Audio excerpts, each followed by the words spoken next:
Divisions in the U.S. Democratic Party cost it the election in 2016. Even after winning the nomination, Hillary Clinton struggled to convince progressive Democrats who had voted for Bernie Sanders that she was the next leader. So some voted for someone else and many didn't vote at all. 4 years on, we want to know if Joe Biden has helped to unify the party. Joining us this morning is Democratic strategist Neil Quatrick. Good morning to you. Good morning. Good to be with you. Yeah, great to have you here. Are those divisions within the Democratic Party as problematic as they were 4 years ago?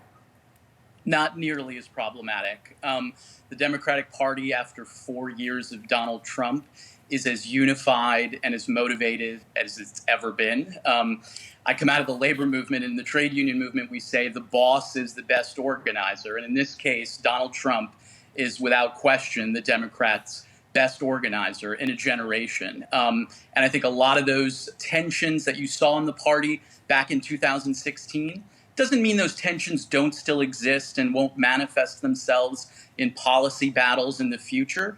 But right now, the choice is clear and Democrats are united.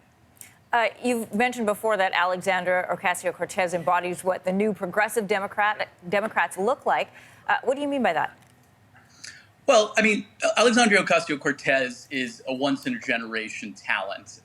She combines both policy bona fides with humanity and the ability to communicate both on television and in social media in an incredibly effective and impactful way. So part of what we have, what we didn't have in 2016, frankly, are figures like her who are leaders of a ascendant progressive movement. If you go back to 2009, when Barack Obama was elected president, the Democrats also had control over the Senate. They had control over the House. They had unified control in Washington. But there were a lot of tensions within the party that prevented progressives really from mounting the kind of approach on policy that they would want. This time around, progressives are going to have over 100 members in the House of Representatives.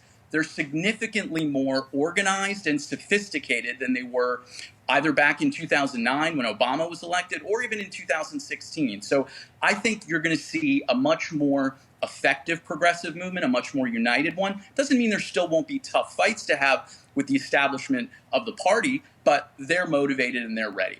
Yeah, you mentioned off the top that they were very unified because they've experienced this 4 years of Donald Trump, and you know they were scrambling for the first couple of years of his administration after Hillary lost. So they've united against this common enemy, but there are still divisions around trade, around the environment. What does that dynamic look like if Biden were to win? Well, I think there's always going to be tensions in a party. I think that's healthy. But I think if you look at the 2018 midterm elections where the Democrats picked up over 40 seats in the House, they recaptured control of the House of Representatives, and there was still a lot of tension on issues, whether it was issues around healthcare expansion, whether it was around climate change. I don't think those tensions, whether it's around the Green New Deal or whether it's around Medicare for all, these were issues that were fought aggressively during the primary, and those will still be issues that the party has tensions with, but it's a healthy tension. And frankly, if a Green New Deal doesn't happen in 100% the way progressives want, it's likely to happen in a significant way to move the conversation. And I think that's what's important.